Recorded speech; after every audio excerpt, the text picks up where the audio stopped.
All right. I really don't. Everybody's going to practice today, so in some form or another, and we'll see how that goes. Look forward to the challenge of playing the Broncos.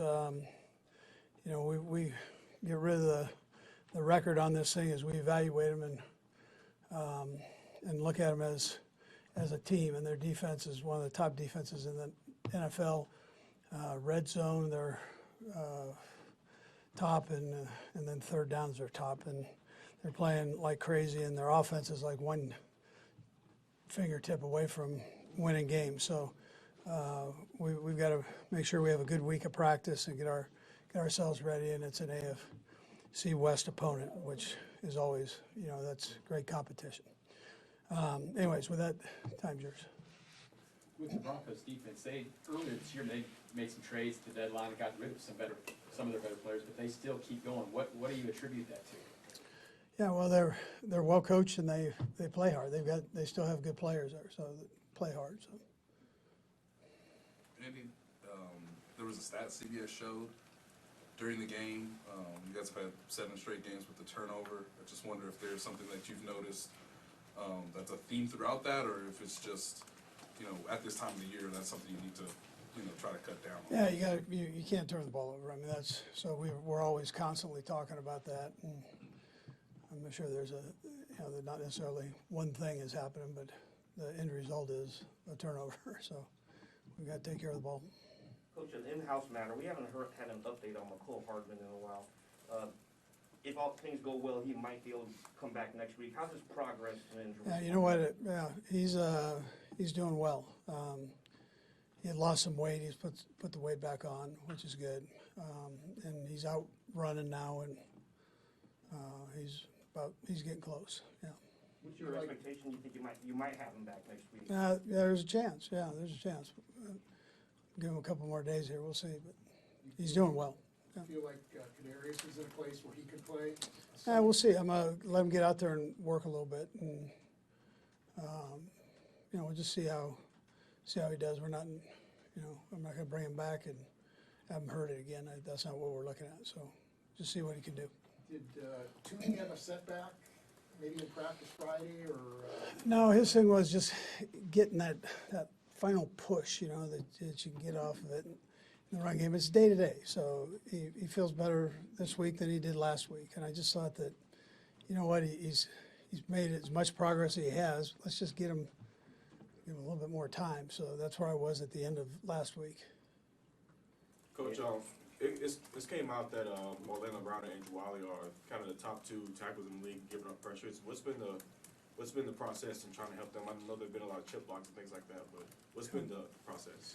Yeah, well, they've gone to get some good players, and yeah, we do try to help them with chips like we would anybody that's in there. I mean, these defensive ends we've played are pretty good, and the 2 that we're playing this week are good too. So, that's part of it. Andy, overall mentality of the team after a loss, you know what you guys got in front of you. Probably got to win out to try to make a shot at the 1 seed there. Just you still trying to emphasize things are still out there in front of them. Yeah, the guys know. I mean, they know where they're at. Nobody knows better than they did about what's out front. So you don't have to stand up there and preach to them about that. They want to do well, and they want to win games. That's the mentality of this team. So they battled their hearts out Sunday, and it didn't work out. Come back and let's go. Coach, the challenge of playing a team almost back-to-back, so close in a short time. What is the challenge in that? Yeah, well, we've done this the last couple of years with them, so with this group, and so the challenge is you just played them, and they kind of know what you've got, and you know what they've got, and you go play. But we're okay with that. Andy, obviously the guys are aware that that Bengals team is a team that you could potentially see again. What's the balance of sort of compartmentalizing that and moving on versus using some stuff that you saw? Yeah, so I think the important thing is you learn from every win and loss, and then you move on to the next game, and that's what these guys have done. I mean, they're tunneled in. I mean, we're deep into this thing as coaches, we were deep into it Monday morning. And so by the time y'all woke up, it was lunchtime for us. When you say you learn from your wins and your losses, obviously it's been 3 times small point differential in the defeat, but what do you take away from that? So what you saw in Sunday's game doesn't repeat against Denver? Yeah, well, you know, the things that we talked about after the game, I'm not going to go into it. I mean, I've already covered that. I'm, again, on to Denver here. So we're trying to get ourselves right for that. And they got a good football team. So we got to make sure we're right for Denver. I'm sorry, I guess what I'm saying is, because you said what you saw on film and it was lunchtime for us, what did you see on film, not right after the game when you spoke to us, but what did you see on film coming back that you felt like, you know? Yeah, what I talked about Monday. Yep, yeah, same deal. Yeah. What have you seen from Melvin, and is there a chance he can help you this week or in the next couple weeks? Yeah, I mean, there's that chance. We're fairly healthy there, so, but I'm glad we have him here. You know, he does a nice job for us. So. When it comes to Patrick in this league, he's been largely dominant, and this team in particular seems to have gotten him a couple times. Not to say he's good at Joel, but how much do you sense it's getting him that he sort of can't get over that Bengals hump in a way? Yeah, listen, we're past the Bengals thing. I'm on, way past that. So let's keep going on to Denver. I mean, you know, you're asking me questions about them, but you're asking me to forget about them. So they're forgotten. On to this one. Yeah. Last 3, we'll go Nate. Okay, I can't make y'all care. Go ahead. Coach, you know, sometimes we talk to the players when they get ready to go to the Mile High Stadium and say, I can't breathe there, I've got to have extra oxygen, and others, it's not bothered at all. So how do you prepare a team when some guys it really affects and other guys not at all? Yeah, we've been okay there with the breathing part. You know, it's been late in the year. Normally you're in pretty good shape. The weather's a little cooler, and you go in and it doesn't hit you quite like maybe early in the season. Right. Andy, 2 things, if you don't mind. One about Justin and one about Patrick. It seemed that you might have had either a conversation or something with Justin last week after his comments, and wondered if you felt the need to talk to him again after the Twitter post he had yesterday. Yeah, he's good. He's all right. He's good. He knows.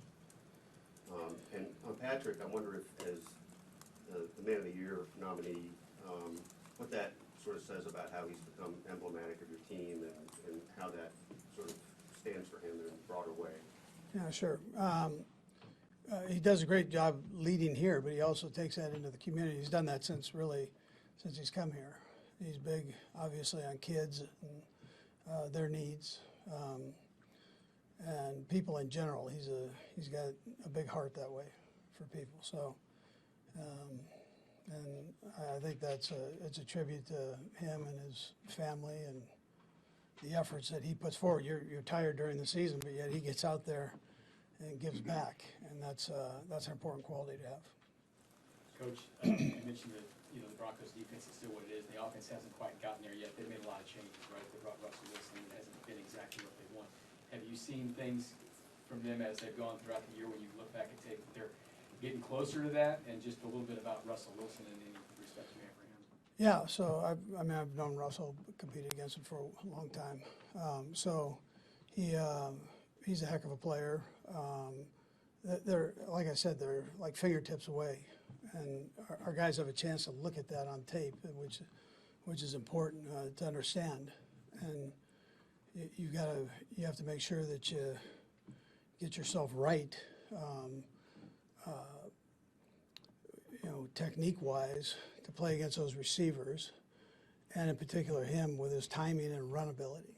So he can still scoot. And he's slippery in the pocket. So you've got to make sure you handle all of that the right way. And the best thing that I can do as a coach, or our coaching staff can do, is show the players. And the players want to see that. They want to learn from it. And but that tells the story. So I can sit here and tell you he's a fingertip away, but they're seeing it, and they understand that. Last one, Nate. Andy, leading an organization for 24 years, seeing how much the Man of the Year award is the most prestigious award you can season. Just what feeling does it give you when the quarterback is nominated for the award? Yeah, well, he's the one that's one of the faces of the franchise. You know, he's out there, and I mean, this kid is known throughout. You probably could say throughout the world. I mean, I was over in Italy and people were going Mahomes. You know, so I'm going all right. They know who he is, and it's a tribute to him and how he handles himself. You know, and I think it's great. I mean, I'm proud of him for what he's done. All right. Okay, thank you.